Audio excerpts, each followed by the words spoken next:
வணக்கம் நண்பர்களே. கருப்பட்டியை வந்து ரொம்ப நாளைக்கு கெட்டு போகாமல் எப்படி வந்து ஸ்டோர் பண்ணி பாதுகாத்து வைக்கிறது அப்படிங்கிறத என்னோட எக்ஸ்பீரியன்ஸை வச்சு நான் இந்த வீடியோவில் உங்கள் கூட ஷேர் பண்ணிக்கிறேன்.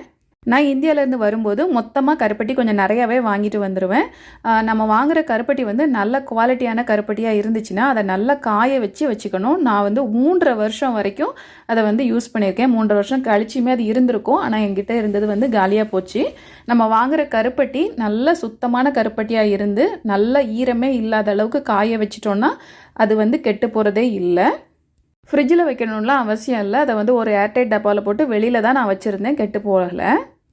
சுத்தமான கருப்பட்டியை நம்ம சரியாக காய வைக்கலனாலும் அது கெட்டு போயிடுது. சுத்தம் இல்லாத கருப்பட்டியை நல்லா காய வச்சாலும் கெட்டு போயிடுது. இந்த ரெண்டுமே சரியாக இருக்கும்போது கருப்பட்டி வந்து ரொம்ப நாளைக்கு கெட்டு போகாமல் இருக்குது. ட்ரை பண்ணி பாருங்கள். நன்றி.